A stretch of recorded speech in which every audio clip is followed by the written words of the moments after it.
Okay, here's a sagittal plane spinal wave working on one leg. I'm going to slowly transition to the other leg by anchoring that foot down a bit more. My right foot's still free to move with the wave.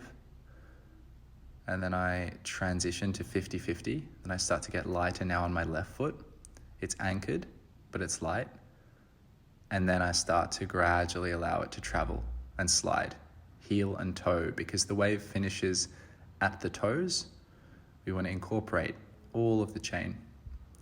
Now on the top-down transverse wave, and all of these can be done bottom-up as well, but I'll just demonstrate top-down, leading with the eyes and the head that then take the shoulders and the hips for a ride.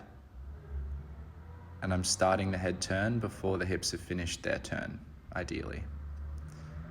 Then I go to a single leg variation, and I'm trying to work in the rotation through my ankle and that pivoting over the foot.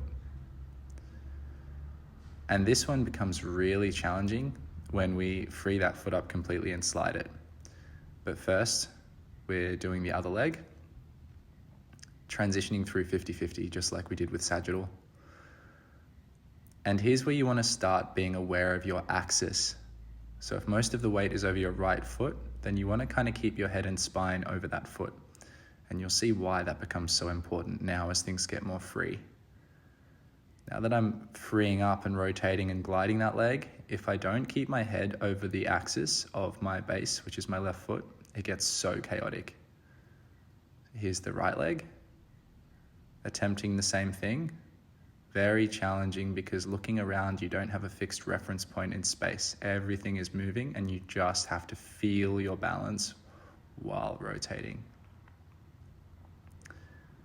Check in and make sure you're still leading with the eyes and the head and that you don't lose your sequence. Head, shoulders, hips, knee, foot. And do your best not to tilt from side to side or angle the head and take this into the frontal plane. It is tricky. Work a bit faster if you like. Challenge yourself on the speed. Sometimes it's easier to feel the flow and the sequence, but just make sure your positions don't go skew-whiff. And ideally, you'll be drawing a figure of 8 with your foot if you're doing a true transverse plane and you're heel toeing.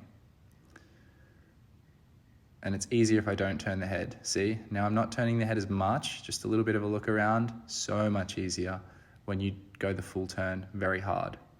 This is an attempt at foot leading. Enjoy.